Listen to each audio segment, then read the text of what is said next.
In less than 2 weeks, baseball will hold its first Washington All-Star Game since 1969, when the newly renamed Robert F. Kennedy Stadium hosted a contest in which Bob Gibson relieved Steve Carlton, in which Ernie Banks pinch hit for Gibson, in which Roberto Clemente replaced Banks.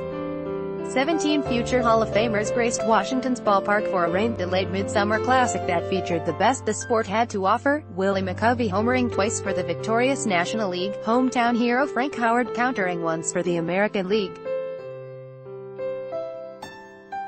That summer, though, was important for baseball for more fundamental reasons than an annual exhibition. When Carlton, then of St. Louis, and his counterpart Mel Stottlemyre of the New York Yankees toed RFK's rubber to start the matchup, they did so on a mound that was just 10 inches above the playing surface, 5 inches lower than the previous summer. San Diego Padres catcher A.J. Ellis Wright celebrates a game-ending strikeout by St. Louis Cardinals Yadier Molina during a game in June. Batters are striking out 22.3% of their plate appearances, an all-time high. Jeff Roberson, The Associated Press, if 1968 was the year of the pitcher, and it was, with Gibson's modern-era record 1.12 ERA cast as the leading data point, 1969 showed that, faced with a crisis, baseball could adjust, and fundamentally so. With the All-Star Game bringing baseball's focus back to Washington in a way it hasn't been in nearly half a century, it's worth reflecting back if only because that's what's necessary to move forward.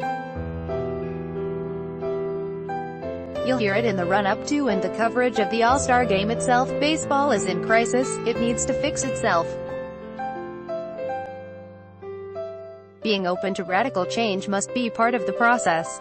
The issue, right now, is elemental to the game. Hitters have long argued that the most difficult pursuit in all of sports is to hit a pitched baseball. Right now, it's as if they're trying to prove that en masse. Their collective batting average through last weekend was .246, which, if it ended the year as such, would be the lowest mark since 1972 and the second lowest since that offensive wasteland of 1968. Article continued below. We can talk all we want about the length of games, and baseball is wise to keep tabs on that aspect of its health. Through the weekend, 9-inning games averaged 2 hours 59 minutes 44 seconds.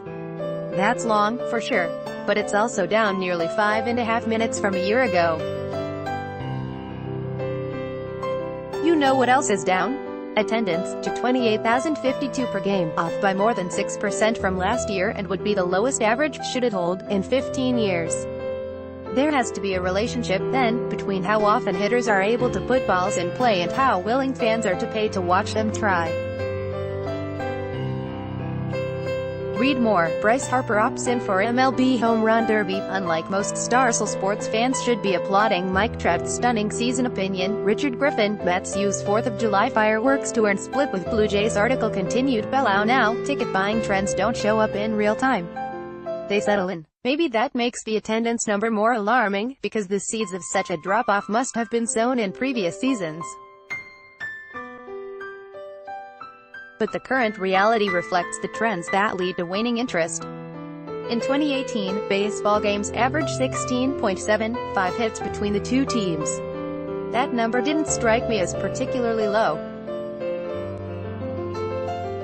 Frame it with the time of game data, and it sounds alarming. A baseball game features a hit once every 10 or 11 minutes. Other stats you likely will hear in State of the Game assessments as the All-Star Game approaches. Batters are striking out 22.3% of their plate appearances, an all-time high. Fastball velocity averages 93.6 miles per hour, down a tick from last summer's record, since 2007, when PitchX began measuring stats in all parks, but right in line with the previous 2 years. And teams are now using 4.23 pitchers per game, according to baseball-reference.com, which would be a record should it hold up. Put aside the specific numbers, and the conclusion is easy. Fresher, more specialized pitchers throw harder. That causes batters to swing and miss more often. That removes action from the game. The result, through Monday's games, Major League hitters have produced more strikeouts than hits, which would be a first, should it hold. And it will. There are potential small-step solutions. Try establishing a minimum of, say, 3 hitters that a pitcher must face. This would, in theory, make left-handed relievers face some right-handed hitters, potentially increasing offense, particularly in the late innings, when flame-throwing relievers have particularly deadened the game. But at a larger structural level, the right way to construct and coach a team to win a baseball game doesn't marry with making an appealing product to watch. The game and its teams are now run by bright people, people who could be running hedge funds or solving physics problems or exploring space. Instead, they have brought their analytical brains to baseball and applied that manner of thinking to the game. I love baseball analytics. I recommend a Fangraphs.com membership to anyone who used to flip over baseball cards and study the fine print. Slicing and dicing numbers can be a joy. But put the numbers in the hands of capable, even brilliant, front office executives, and the results can be great for teams but detrimental to the game as an entertainment product. The list is endless. Smartly deployed fielding shifts play to probabilities and help the pitching team record outs, which help that team. Fielding shifts also take away base runners, which decreases the action for the eye to follow.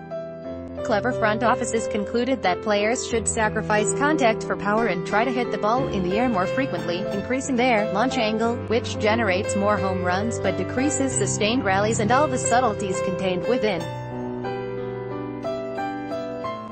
Keep going. Smart business executives who are reluctant to overpay for assets prefer to use younger, cheaper players to fill out their rosters, but that leaves out veterans with whom fans have a history, a relationship. A walk is as good as a hit if you're trying to win a baseball game. If you're sitting in the stands, it's not nearly as interesting to watch. This applies even in, perhaps especially in, team building. Losing was the right way for the Houston Astros to build a World Series winning club because it provided them high draft picks that they used wisely and allowed them to trade their established players for prospects that developed more cheaply, meaning they could add established, expensive veterans of their choosing when the time was right.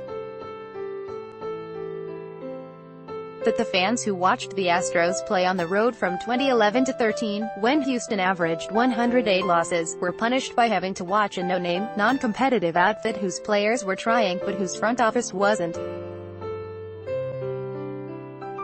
Note, this territory isn't exclusive to Houston.